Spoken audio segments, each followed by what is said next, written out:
My granddad was my father figure. He was like a boxer. He was always like, yeah, you should go boxing. And I was like, I used to say, nah, I'm too pretty. But when he passed away, yeah, I would like to go down and see what it'd be like. My first day at the gym, he was like, all right, mate, jump in the ring, see what you got. Next minute, wobble. And I was like, okay, so this is what this is all about, is it? Next week, mate, I'm getting back in and we're having it again until I beat you. Been on the building phase. I was 12-0. You know, everyone's talking about, yeah, you're unbeaten, you're this, you're that. And then as soon as you get beat, Nick, you're done. For a little bit, I probably believed. And then something within me started growing. I was like, I can't retire. I can't leave this game without being a champ. The ultimate boxer, 3 fights in one night. I got told about it and my face went like this.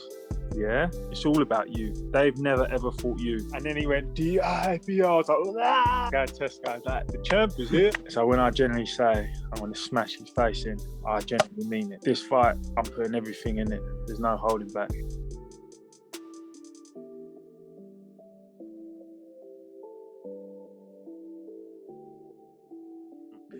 Welcome back to the KultureKast podcast. My guest today is a professional heavyweight boxer and the reigning IBO International Heavyweight Champion.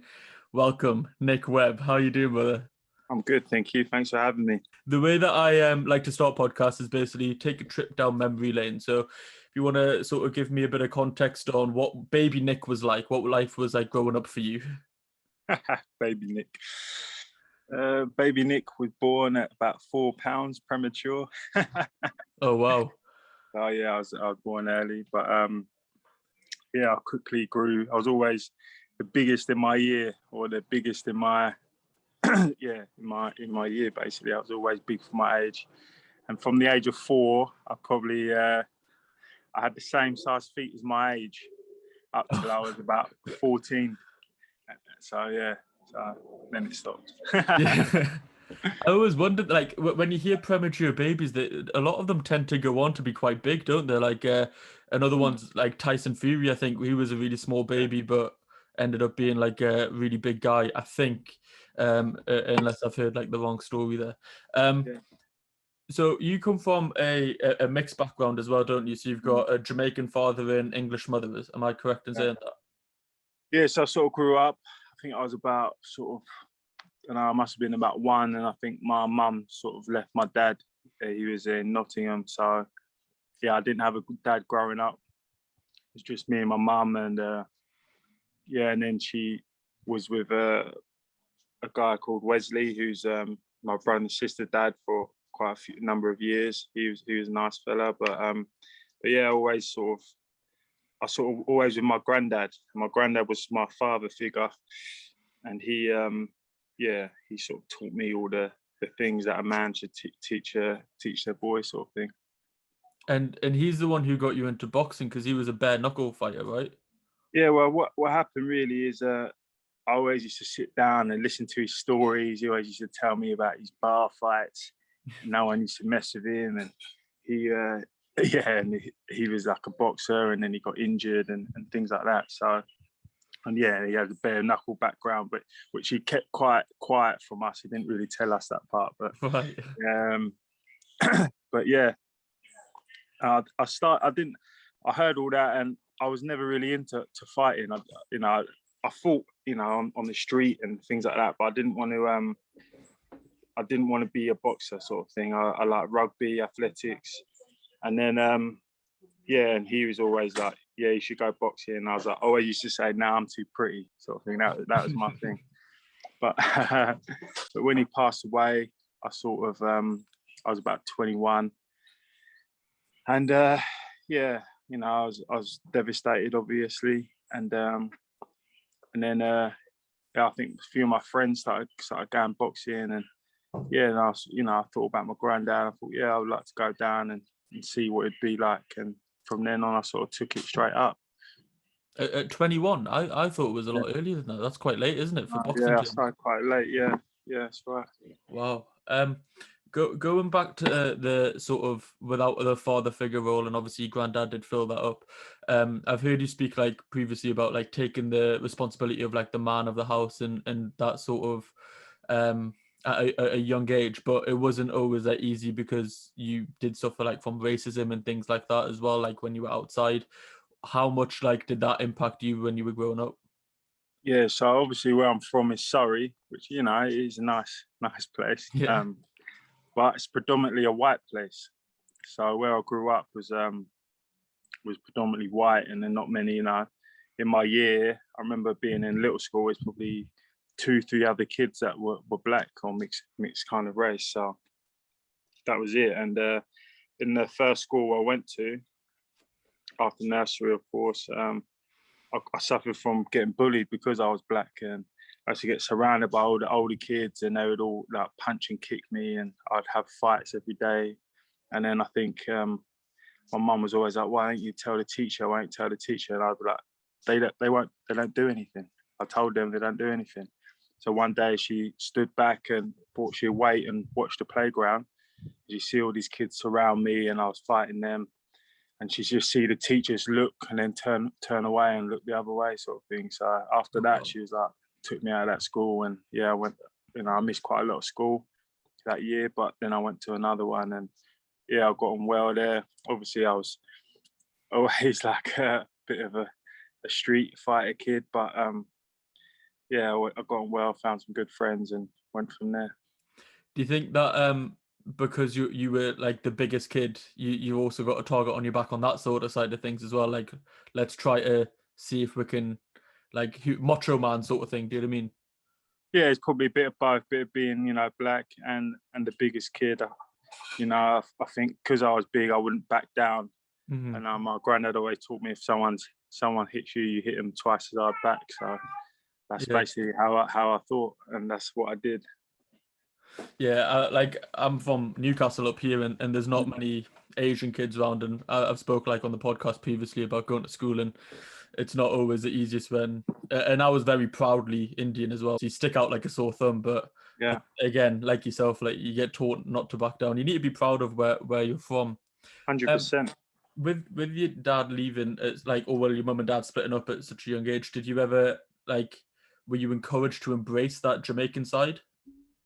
Nah, to be honest, I knew nothing of it, really. I knew nothing of my Jamaican side, not where I was from in Jamaica, anything. So literally until this year, I found out where my roots are from. So I never knew, but you know, I always, because I was growing up around white kids, I never really thought about it that much, to be honest.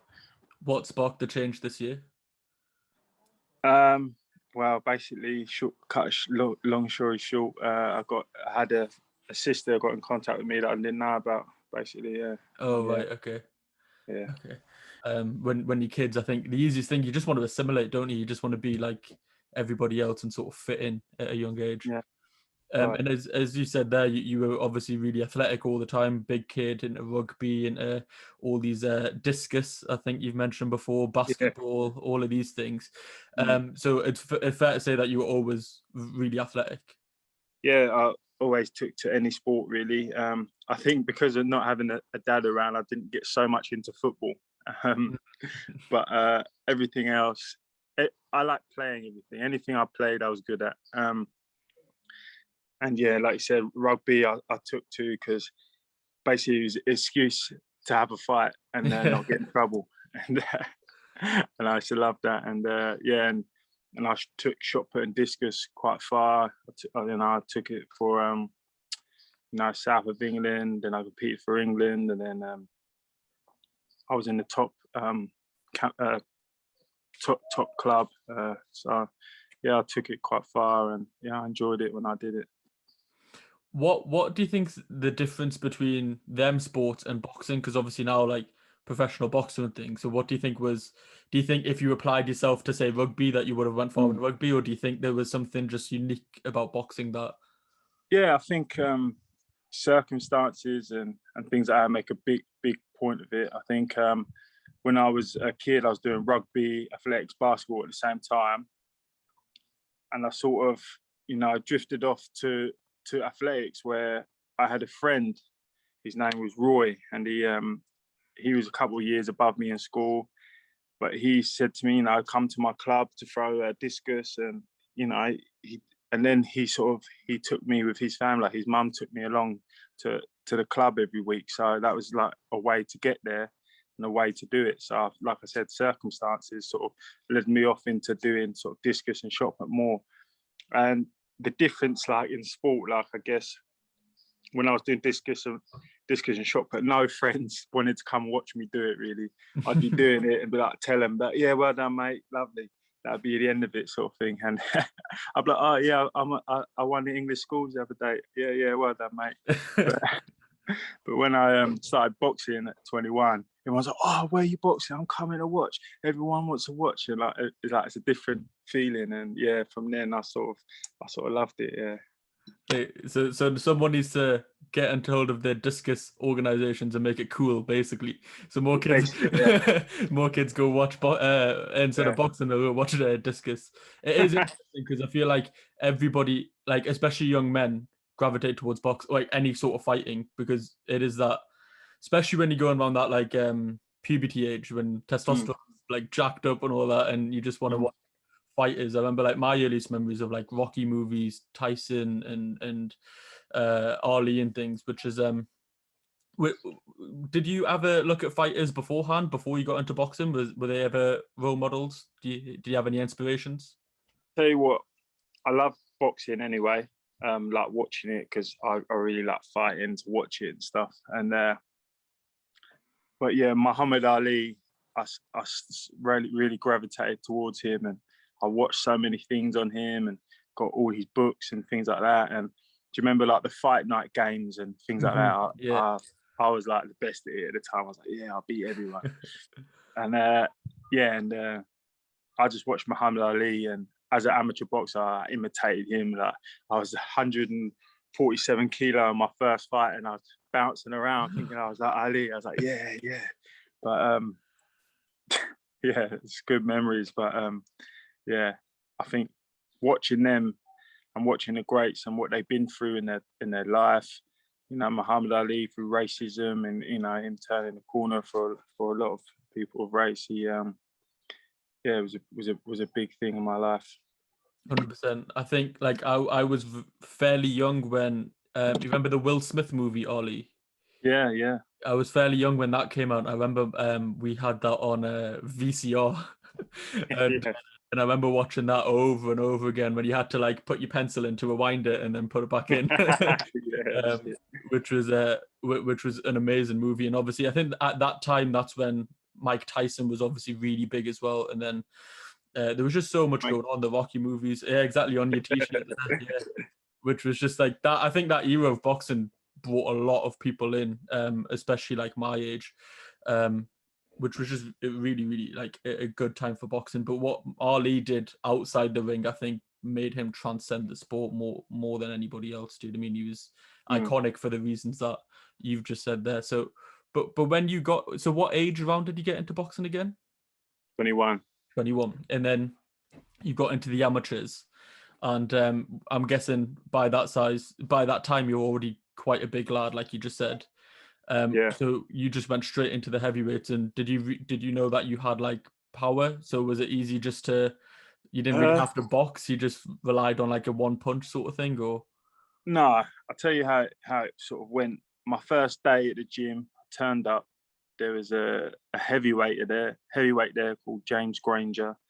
His brother was Matt Granger, who won all the ABAs and things like that back then. And he was good at the time. As I went in there, and there was no messing about. There was no like, all right, you just have a session. He was like, all right, mate, jump in the ring, see what you got. And I was like, all right, let's get in there. So I'm like imitating Ali, thinking hands down, no technique, never boxed before. Anyway, I'm just getting bosh, hit with a jab, bang, bang, nose everywhere, bleeding nose. Anyway, I survived the rounds. I do all right. You know, first time being in there, I was like, oh, bleeding nose, all right. And I'm just looking at this guy thinking, one day I'll get you back. Anyway, they put me back in the ring against this guy that was a lot smaller. He was an older guy. Gary McCann was his name. And anyway, he comes in. I'm thinking, all right, it's going to be a nice little move around, thinking, you know, they're just getting me into it. Anyway, next minute, whoa, boom. Fuck it, he nails right into me. Anyway, I fly against the ropes. I'm just like guarding, grabbing him, pushing him off, moving away, no techniques. I don't have a clue what I'm doing. But anyway, I survived it. And I was like, okay, so this is what this is all about, is it? And yeah, and I think this is what makes or breaks kids. You either get in there, get that, and think, this ain't for me, I ain't doing this. Or you get in there, get that, grit your teeth and think, next week, mate, I'm getting back in and we're having it again until I beat you. And that's basically what I did. That's exactly what I was going to ask, is like, why, when you take that beating, do you want to go back? Because obviously you do hear stories of boxers getting their asses handed to them on the first day, but it sounds like that's the thing that gets them addicted to it, of just like, right, I need to come back stronger and sort of beat the person. I think it's that competitiveness in you and the pride in you. And you know, when you're, you know, more experienced like I am now, and you see the kids come in on their first day, you know then what it's all about. You know it's the coaches just trying to test you. You don't know at the time that it's like, this is everything, this is what it's all about. But I think that is quite important, I think, to know if you're gonna pursue boxing or you're just gonna play it. Yeah, exactly. Because I think that's when it, like, everyone talks about heart, don't they? When you get into boxing rings and you hear commentators say like, "Oh, has he got heart or has he not got heart?" And I think that's obviously a big indication of that. You had quite like a decorated amateur career as well, from what I've read. Like, you won like obviously a lot of competitions and things. You got like English finals. What sort of so obviously from that first day of not exactly having the best experience to getting like obviously all these like finals of in the amateur career, what sort of, how long was that sort of transition? How long did it take you to sort of pick everything up and sort of get like really enthralled in boxing? So I had my first amateur bout, and we got like, I think it was a couple of days or a week's notice, and I've been training at Woking Boxing Club for about 3 months, and they was like, right, you're going in to fight, and I'm like, oh, all right, okay. I travelled there with my mate Grant. He had a few white collars, but he didn't have an amateur yet. He was training with me at the same gym. He thought, oh, I'll take you there. Anyway, he's got all his training stuff in the car. Coaches ring him on the way. Grant, what are you doing? He said, yeah, I'm coming to watch. They go, nah, you're fighting as well. So we're like, all right, so we're both fighting now. So anyway, we have our amateur debuts.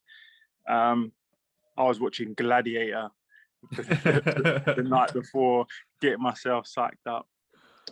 So anyway, quite a few of my mates came to watch, me and Grant.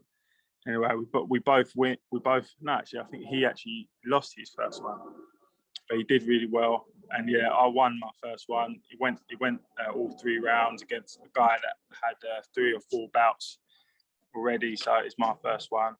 And like I said, I was dancing around like Muhammad Ali, dodging these shots, thinking I was all this, that, and the other.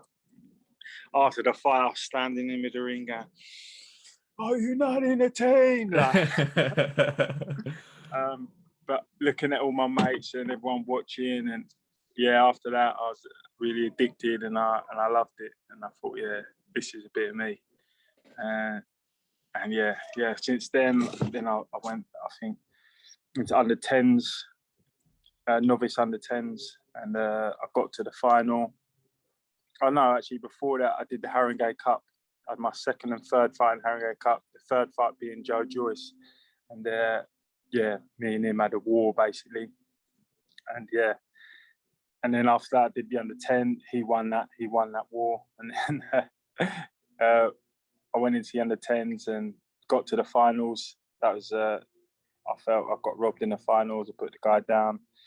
Anyway, did the under 20s, won the under 20s, and then did the ABAs, and I got into the finals of the ABAs. I think I did the ABAs straight after the under 20s. I think I fought Joe Joyce in the finals again, lost to him again in the war, and then yeah, I can't remember. Yeah, and then I did There's a couple of aviation. English championships in there as well. From Yeah. you boxed in Chicago, I think, in one of them Oh as yeah, well. that was it. We boxed in Chicago. That was cool. That was really cool. Boxed this lad. He was 155 kilo.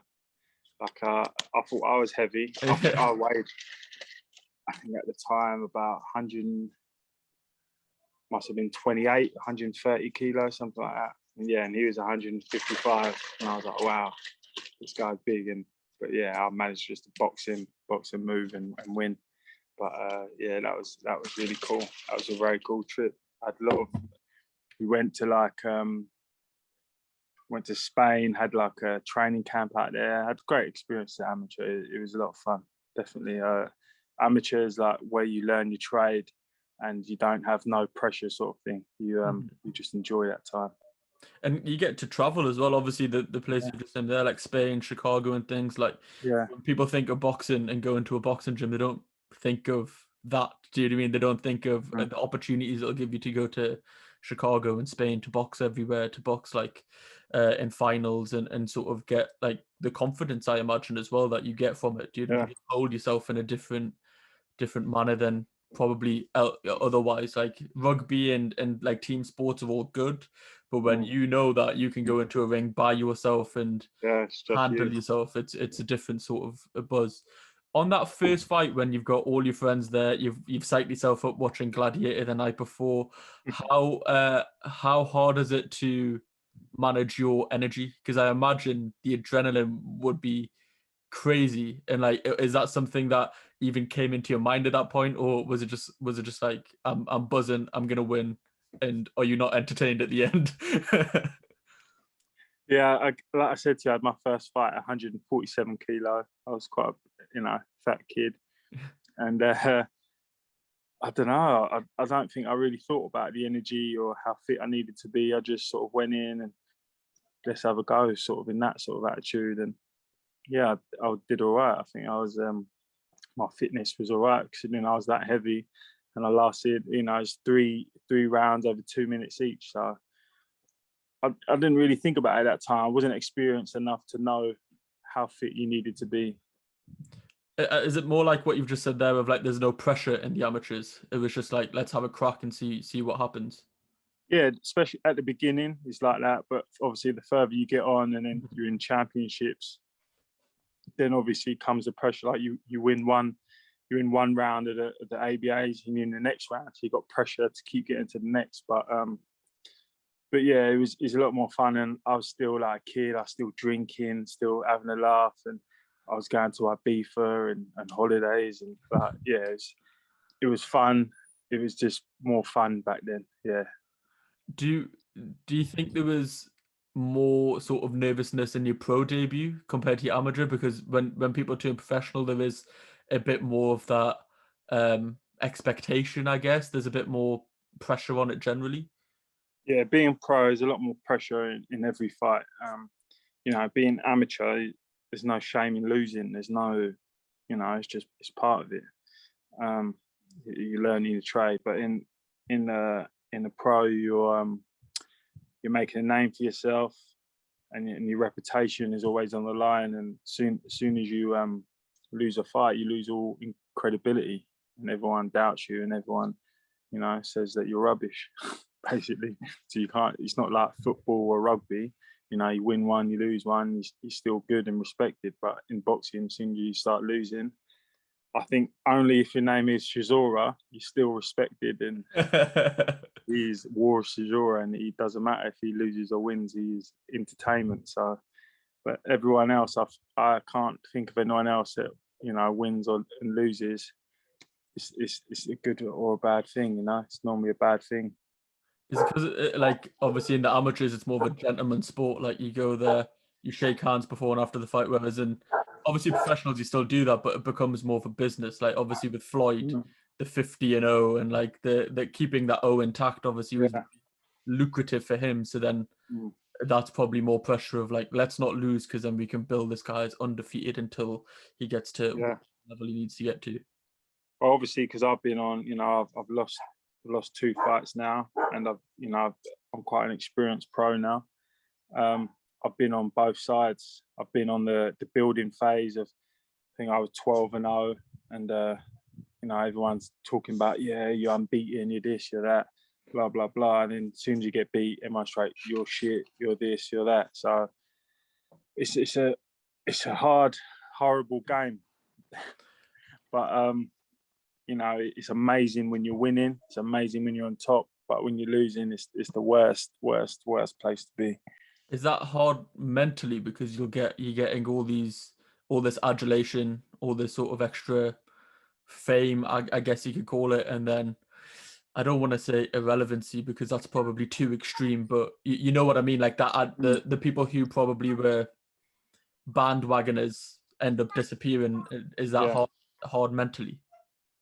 You know, it's obviously, you know, if someone was saying to you, whatever job you do, you know, or what podcast, say you're shit at podcast, you're this, you're fucking that, you're ugly, you're this, you're, you know, obviously it's hard not to take it to heart sometimes.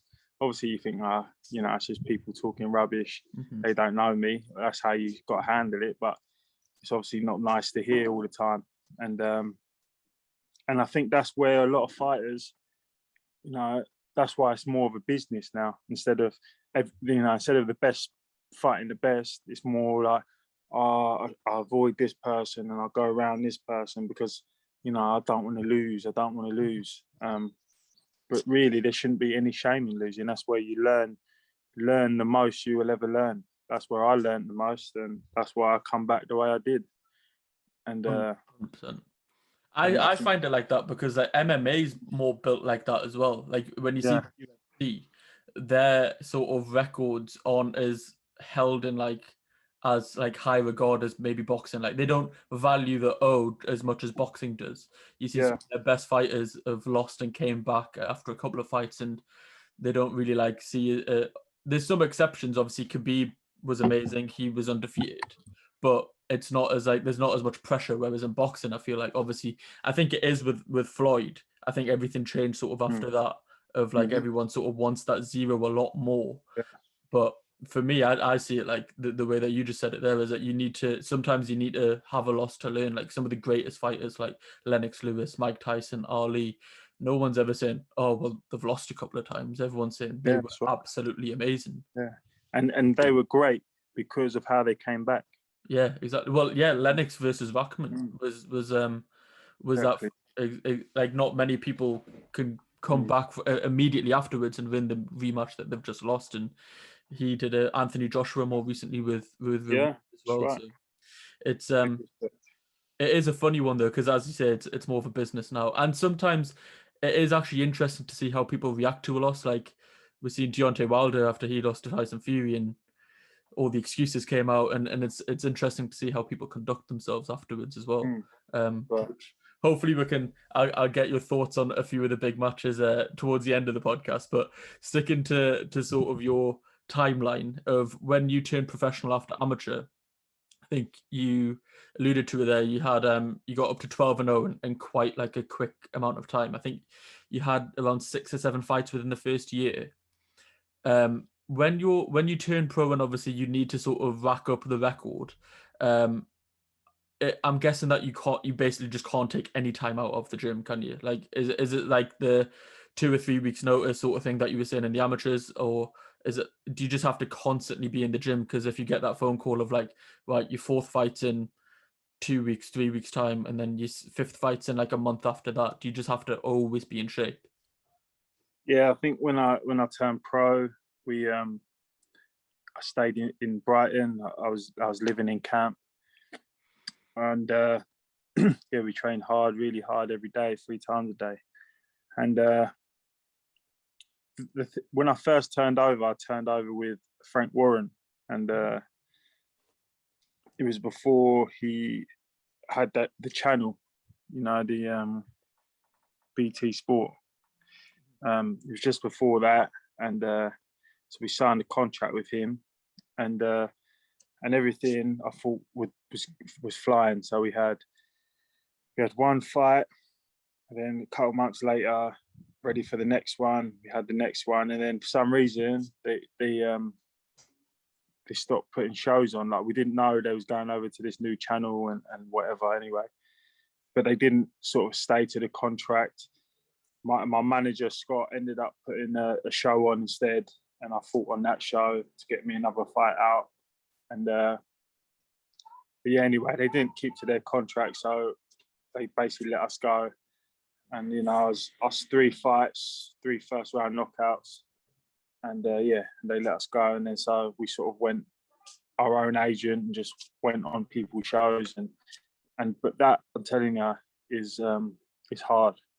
As a fighter, if you're not like signed by these top guys and you got a date for their shows, you're just constantly, like you said, had to be ready in the gym, be ready constantly. You don't get like time to say, right, here you go, you got 2 months, then you're fighting on this show. You got 3 months, and you're on this show. It was literally my manager calling, can we get Nick on this show? Can we get Nick on this show? Nah. And then it'd be like, oh, we got space in the weeks to get Nick on this show. We can get him in here. So I had to be ready all the time. And yeah, it was a tough time. But yeah, we got to 12-0, and we was fighting well, and yeah, my career was going up and up. But that's the point where obviously the Dave Allen fight came in, and I've spoken before about Dave when I've spoken to other boxers of him being like more of like a cult hero type figure. Do you know what I mean? He had that like boxing Twitter loves Dave Allen. I'll put it that way. Do you know what I mean? He's one of them sort of type of guys, and then you get into that fight, but people who were into boxing considered you the favorite, like the actual like analysts or and things. And then obviously that didn't really go to plan. And as you said, like you bounced back from losses. What was that sort of? How was that fight? What was all of that basically? Right, so I boxed on, I think it was Coley and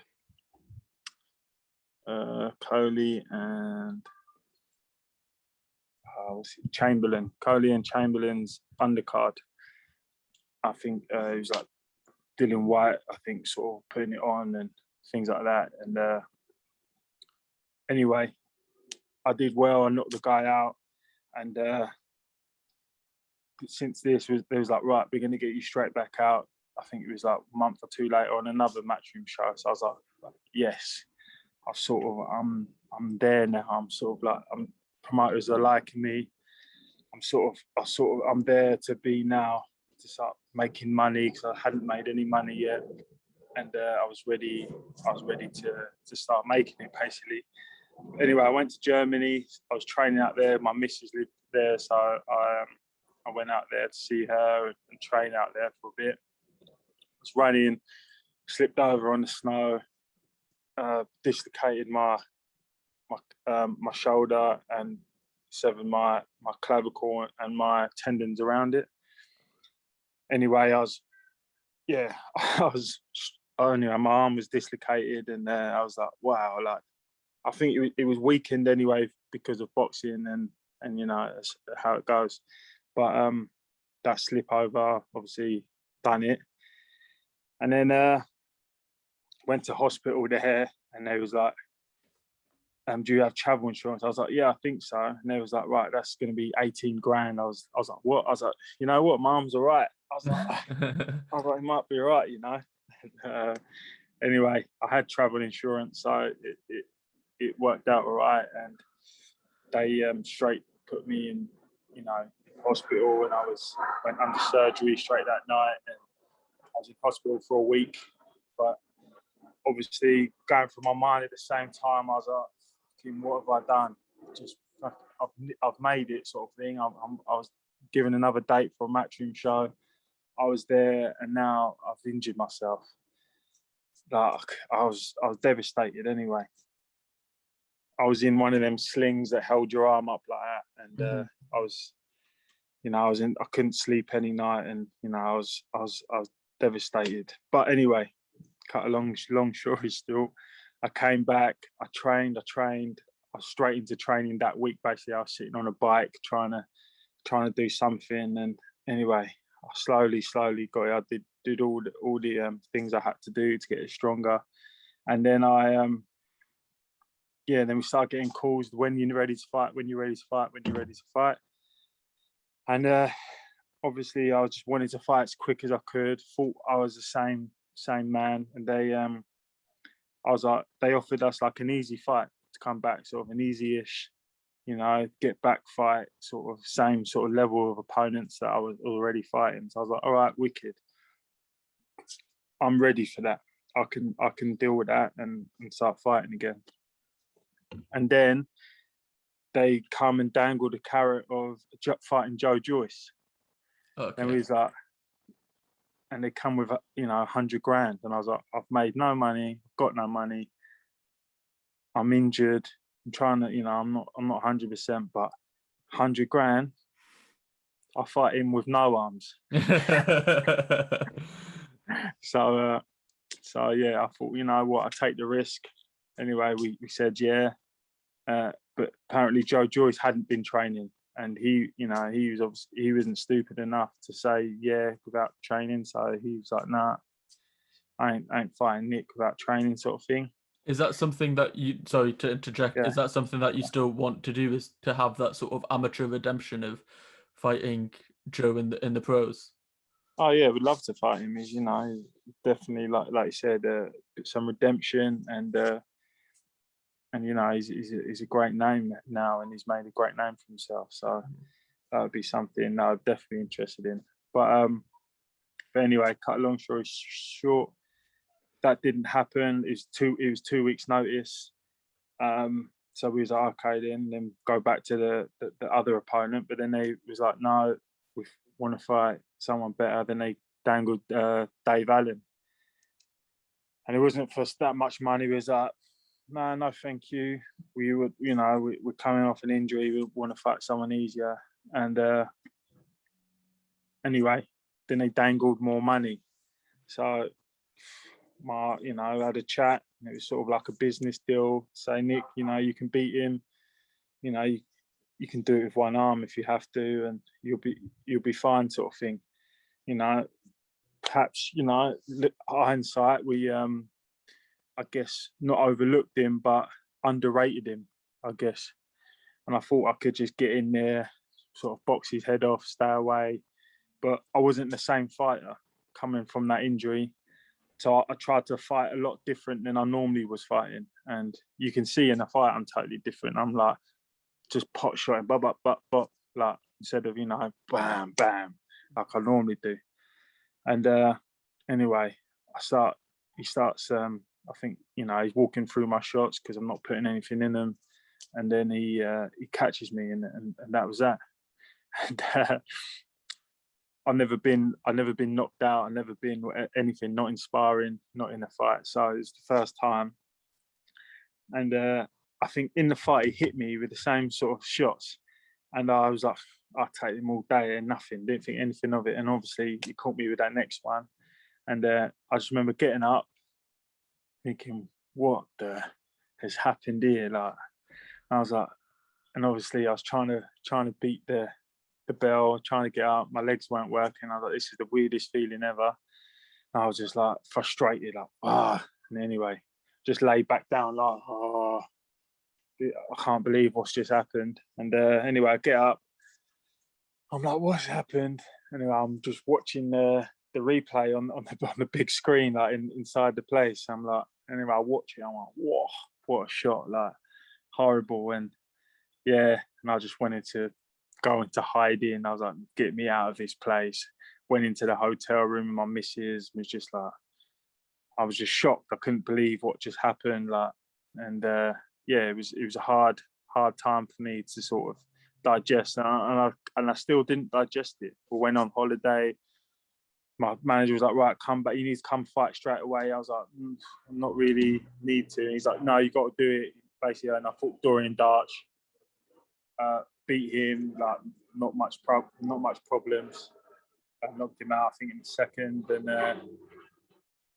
and then I was like, I wasn't the same still. I wasn't recovered. I didn't really take it in properly yet. Anyway, I couldn't believe that I've gone from fighting on Matchroom, big arena surrounded by thousands of people, on TV to fight in a small hall show again in Bracknell, beating Dorian Darch, hardly anyone there. I was thinking, oh, what is this rubbish? Anyway, I paid Dorian Darch to fight me because that's what you have to do, basically. So I had to pay him to fight me. So I basically gave him money. And then I had to pay Kamil Solowoski, paid him money to fight me. Because obviously wasn't getting offered any fights because I lost, because I had to come back. So I sort of had to pay my own way to get back. Yeah. So out of the wins from David Allen, I'm paying money to fight. And anyway, I go to Camille, say, yeah, want to fight you, pay him money. Anyway, day of the fight, I'm like, I had a thing where I wanted to be really light for the fight. So I basically drained myself. And yeah, I wanted to be light in the scales. I think I was 116, 115 kilos, which is pretty light for me. And yeah, I didn't, on the same day, I felt, you know what, I was sitting in York Hall. I was on my own. My manager and coach, Scott Welch, he was in Dubai, I think. He was away. And I just thought, you know what, I don't want to be here. I don't want to fight. I told him on the phone. I talked to him on the phone. I was like, I'm not really feeling this. Like, something I ain't right. Like, I'm not mentally right. I'm not whatever. And he was like, shut up. Like, he's never seen me like that. But he told me after, he knew then that he thought I was going to lose. But looking back, hindsight, I should have maybe just gone, I ain't fighting today, see you later. Yeah. But anyway, I thought, being me, pride, I went in there. I thought I'll just do my best. I just, I try and take him out or whatever. Anyway, hits me in the first round, catch me with a shot, pops my eardrum. Second round, I sort of feel him out. I think, right, just jab, stay away. And then I think I hurt him and he was cut. And I was like, right, I got him. And then he come in again, caught me with another shot. It felt, for some reason on this day, every shot I was getting hit with, I was getting hurt with, and that never normally is with me. Normally I can take a decent shot, but this day, every shot hurt. And when you'll get your eardrum popped as well, does your balance goes as well, doesn't it? Yeah, your legs go a little bit already. Your balance and that. So I had it done before in an amateur fight, but yeah, not in a pros. And but anyway, yeah, I sort of that happens. And yeah, he catches me. Anyway, we all know what happened. I lost, and that was the sort of telling fight for me, where actually a realization of that I've actually lost. Thinking about the Dave Allen fight, I actually lost this fight. I've lost against Camille. From then on, it was sort of a real downer, a real thinking how getting told by everybody and anybody that that's it, Nick, you're done. That's it now. Go and get a normal job. Like, you ain't any good. You ain't this. You ain't that. For a little bit, I probably believed it. I was like, yeah, I can't. I just got beat by Camille, a person. A lot of people. Decent people get past, and I should have got past him, and I didn't. And so yeah, I was in a sort of mental way, just thinking, what am I going to do now? And then something within me sort of started growing. I was like, you know what, Nick, that wasn't you. You know what, Nick, that ain't you. You wasn't right. You need to sort yourself out. You need to come back. So I talked to him. I sat down with my manager, Scott, and he said the same thing to me. He said, that weren't you. Way you boxed your first 12 fights. Since then, you ain't boxed the same. Like, something wasn't right. Like, you wasn't the same Nick. Let's get you sort of back. Let's get you sort of back where you need to be. Anyway, I sort of had a year to try and get fights. I kept getting matched to fight, but then I couldn't afford to fight. Like, I couldn't pay the opponents. I couldn't sell enough tickets, whatever. And then the Ultimate Boxer thing came up. So, it's been a year since Camille beat me. I didn't know who was going to be in the tournament, but I got told about it and my face went like this. Yeah, sounds good. Yeah.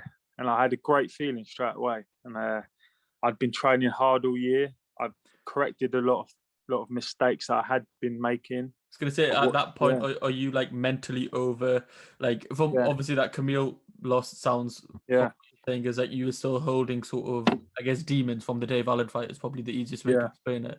So by that point, have you sort of thought in your mind as well, like came over it mentally?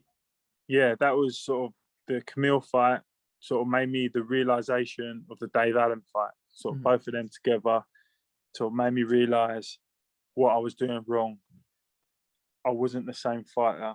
I wasn't doing the right things in training. I wasn't doing the right things leading up to the fight. So I sort of, you know, had a hard look at myself. I made a lot of changes and thought, I can't retire. I can't leave this game without being a champ, without getting some money out of this game, without you know, doing something to make myself proud of myself, right? So you know, I want to have, you know, when I'm a granddad sitting there, I want to sit there and go, yeah, I was a champ. Yeah, look at your old man. That's what I want to be doing. And so yeah. So anyway, I got the news about the Ultimate Boxer, and I smiled about it, and I was like, yeah, and you know, Scott wasn't so sure about it. He didn't, you know, he was like 3 fights in one night. He was like 4. I don't know about that. Like, and he told me then he went to talk to Shizora. He went to a do or something, and he had a chat with Shizora, and Shizora said to him, you know, Nick can win that, and I think that sort of gave him some extra behind it, and then he came to me and was like, yeah, we got to do it, we got to do this, we got to do that. And I was training with John Edwards in Guildford at the time as well, and yeah, had a good, and Mark Morrison, my trainer now. We had a good team, and we trained hard for it, and we done all the right things. And then then you won. Yeah. Then you won 3 fights in one night, which was is a nice little turnaround. Exactly. And obviously knowing Camille was in the tournament, thinking, yeah, I'm going to be able to sort of revenge my loss. I was thinking, yes, like I was excited about that as well. But obviously he didn't win, but I guess in my head it was like I beat the man, sort of thing. Yeah. In my head it was okay, sort of. But yeah, that was a great night. That was a great feeling. I was emotional, you know, to come back after losing like I have, and then to win 3 fights on one night. I felt that was a big redemption time for myself. It's like just like a nice way to put that chapter behind you, sort of thing, and progress forward. Yeah, that's it. Yeah. How obviously, like the Ultimate Boxer series does happen like quite frequently with different weights and things. For a fighter, how do you prepare for a tournament like that? Because as you say, you don't know who you're gonna fight. Like you could be expecting, like you were saying, Camille to get to the final and then you fight then, but then he doesn't get there, somebody else does. Is it more so like you just have to drill yourself to be like the best version of you going into it, because you can't really prepare for any specific fighter? Listen, a way I've sort of learned in this game, it's all about you with any fighter. They've never ever fought you. Yeah. So you can prepare little bits, you find their weaknesses, if they're southpaw, if they're forward fighter, if they're a back fighter, if they're a counter puncher, things like that. Them little things help, and those little things you work on because you sort of know. But end of the day, they've never fought you, so you have got to be the best you going into that fight. It's not about them, it's about you. And this is why I like boxing so much, because someone can listen to that and try like apply that to anything in life. Do you know what I mean? Like that's, I think that's the thing with most sports, to be fair, is that it's very transferable. And that's specifically what you've just said is, I think for me, like that, when I'm thinking of it, I'm just thinking be the best person in general, no matter whether it's like you're a boxer, you're an accountant, do you know what I mean? Like this is why it's really cool speaking to so many different people, because you pick up little gems like that. And when you sort of came off the back of that, COVID happened. So you've won this Ultimate Boxer tournament, I think was in December, wasn't it, of 2019? No, 28. Yeah, 2019. 19, yeah. And then March, obviously, everything goes into lockdown. Between that Ultimate Boxer series and COVID, I don't think you had another fight in between either. So you've won. You've sort of got the redemption story. You're back on top. You're raring to go. You're ready to get into all these fights, and then boom, the whole world is stopped. Again, like I said, you know, I've had so many setbacks in my career. You know, even to get into 12-0 was hard. It was hard work to get there. Like I had a lot of, you know, fights not happen and things, you know, a lot of time in between fights. But yeah, anyway, after I went boxing, I was smiling. I couldn't stop smiling. I was like, I'm back.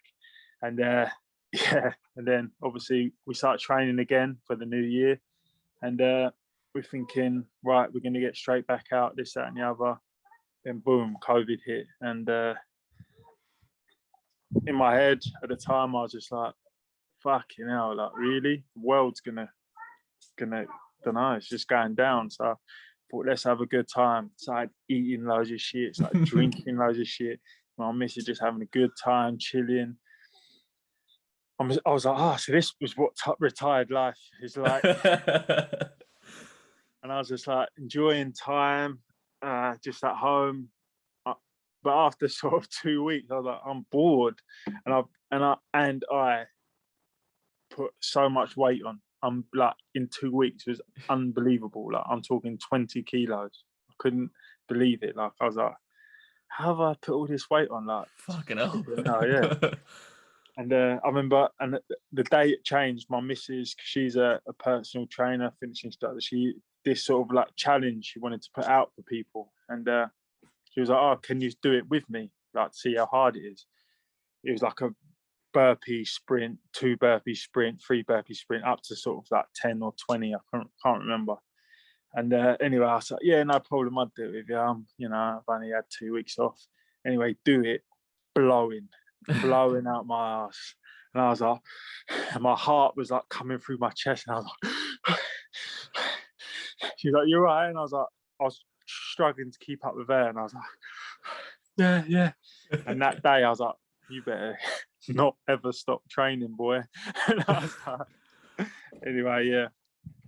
For yourself as a professional, didn't you have like an exemption so that you could still train if you wanted to?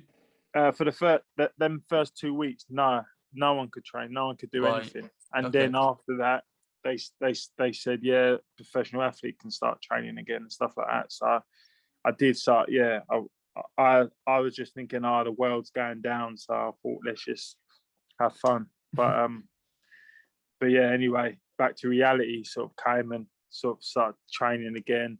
But obviously wasn't getting any fights, and then I got silly things like with a week's notice. And obviously after winning Ultimate Boxer, I thought, why would I take something at a week's notice? Like I'm better than that. Like, nah, I ain't having it.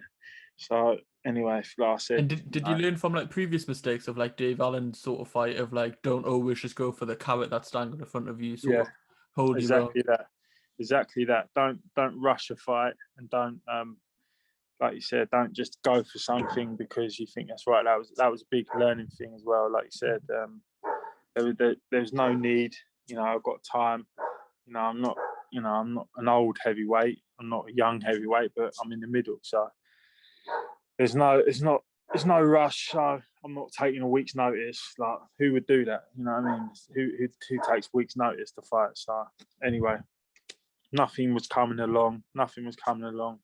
Got a silly thing in August, like I told you. I think it was for Fabio Wardley. I was like, week's notice, nah, not interested. Unless you want to pay me a lot of money, then nah. Then you got to give me time to train. That's how it goes. And then obviously nothing happened through the whole year. And then obviously I got the call in the next year in January about maybe fighting. His name's just left me. It's one of Dillian White's fighters, isn't it? It's Eric Pfeiffer. Pfeiffer, that was it. Yeah, I just names elude me sometimes. But there's not many boxers, to be fair. It's hard to keep track of all of them. Yeah, but so Eric Pfeiffer come along, had a good feeling again, and I was like, yeah, I'm up for that. When sort of I've got time to train. As long as I got time to train, I fight anybody, anywhere. It doesn't matter to me. It's as long as I have time to train for that camp, it's no problem. So anyway, yeah, got the call, had time to train. Yeah, was happy about it, and then I think the fight got put back because of COVID, and then it moved to Gibraltar. So yeah, that was even more better. Did you know that you were going to be fighting Pfeiffer before it even got put back? Yeah. Right. Okay. Because Yeah, I remember that fight specifically, like being in Gibraltar, and even that move to Gibraltar was quite late on, wasn't it? Because they were thinking they might be able to get away with the O2 or something, and then if you can't tell, I'm a bit of an Eddie Hearn fan, a Matchroom fan, so I try to keep up to date with most of their stuff, and because he gives all these interviews on like IFL and things, and he was talking about how that came about, and that's one of the questions I was going to ask is how much notice did you have for that, and does things like it being in the UK or being in Gibraltar make a difference, or is it just the main date that's the big one? The date is the big thing for me, and I think that it got changed to Gibraltar sort of excited me a little bit more, just to sort of fight in a different country. Like I hadn't done a lot of traveling in a pro game, always fought in England, so yeah, I was excited for the new challenge. And with fans back after all this COVID. So. And with fans, and actually against a top name, like amateur, as Pfeiffer was. He was a top amateur. He was, I think he was, he had a European title as a pro. So I was like, you know what, game on, I'm up for this. So yeah, I trained extremely hard, and I was firing on all cylinders. Yeah, I watched that fight this morning, obviously, like in anticipation for this, and it was a good. That's why I was saying at the beginning, the David Diamante. I know David Diamante, but when he announces it at the end, new IBO International. How does that feel? I was there. I was like, yeah. And then he went, DIBO. I was like, ah. And even worse. I was like, afterwards, I was cringing when I see it with my tongue hanging out. I was like, but yeah, the feeling when he said that was amazing. Yeah, and the whole trip, to be honest, was amazing.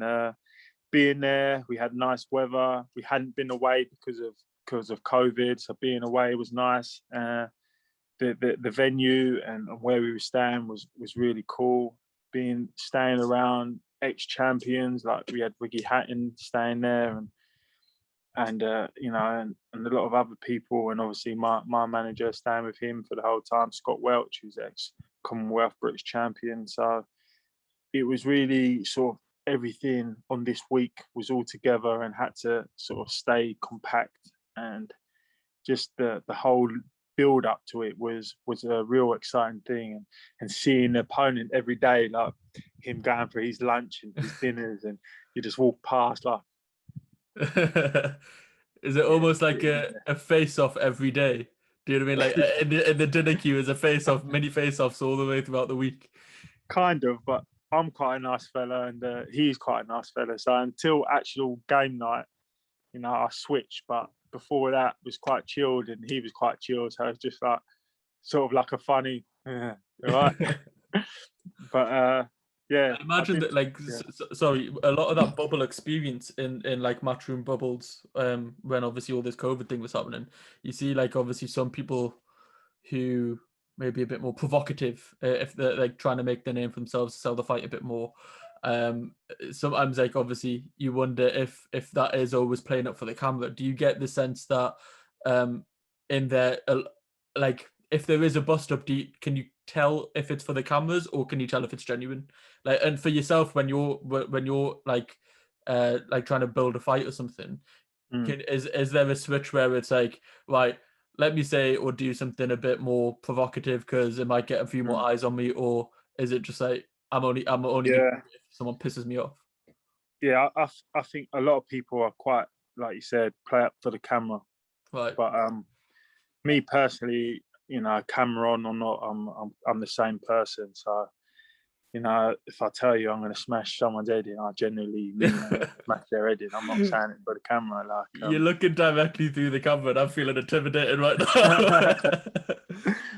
now. So yeah, so basically, yeah, I'm not the kind of person that plays up for a camera, but yeah, I see there is quite a few people that do. It is just interesting when you see certain things, like going back to Dillian White when he chucked the bloody table over Chisora and chucked it over him.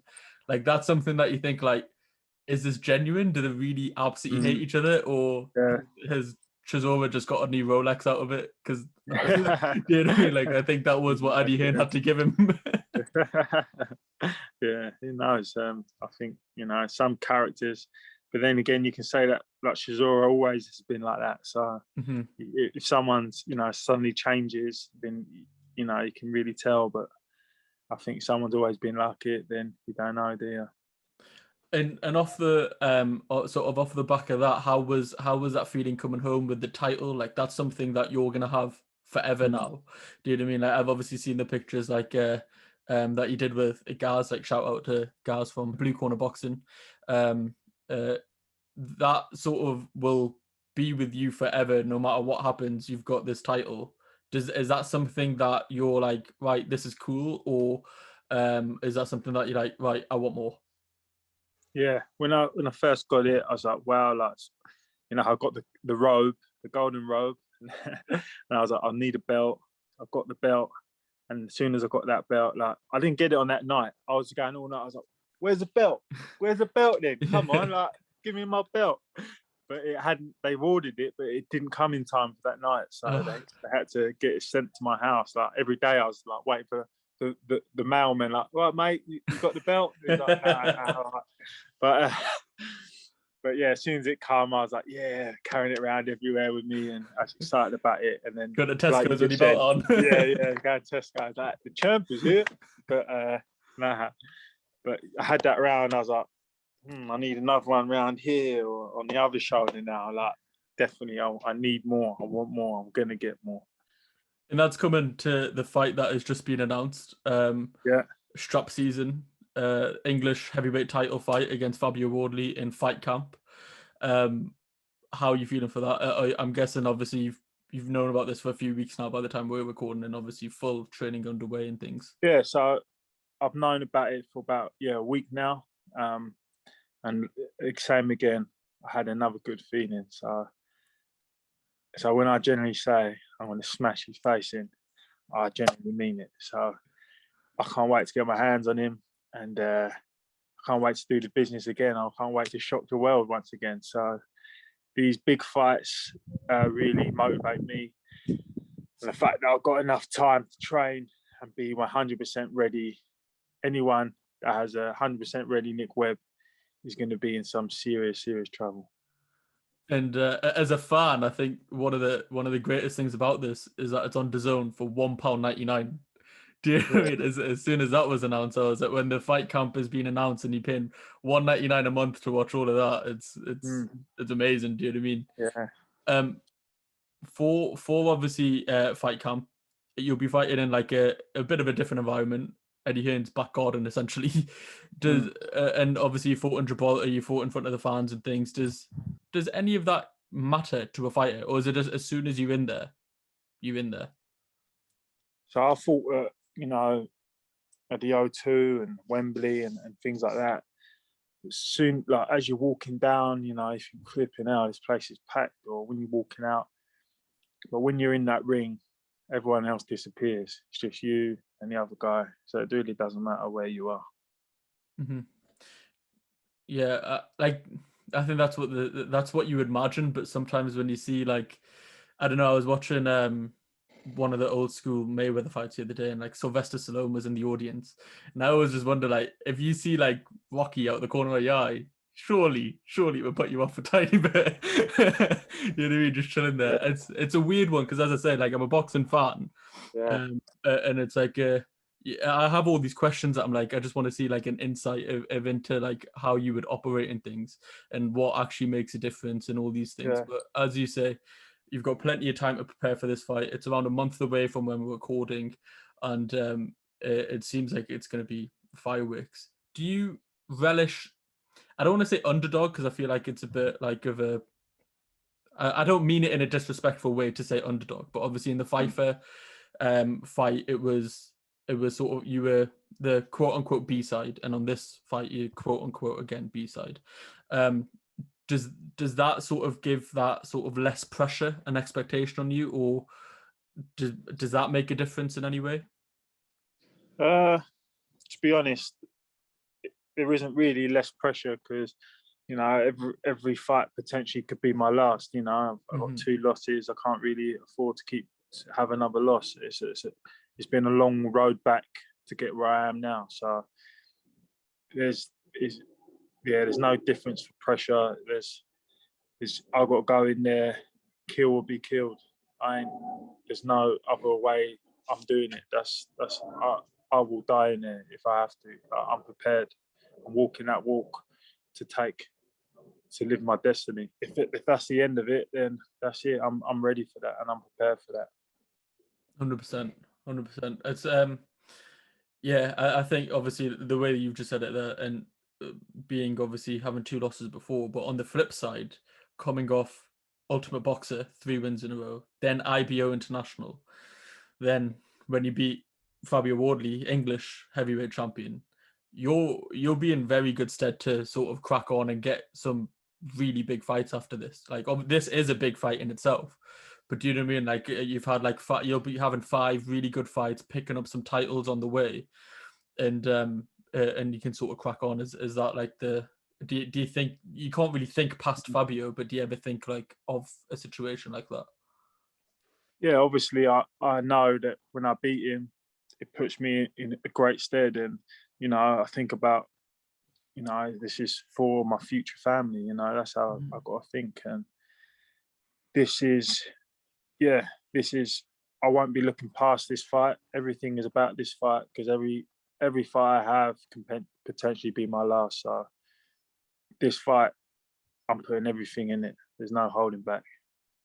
100%. And I think after this conversation and just knowing and speaking to you before this as well, and sort of like getting to know how nice of a guy you are. I was rooting for you before, but now it's like there's a different level of rooting for you now. And hopefully everyone who's listening can, and that sort of shines through. Before we sort of finish up, can I just get your take on a few sort of divisions, a few fights that I sort of am a bit interested in? The lightweight division for me is quite hot at the moment.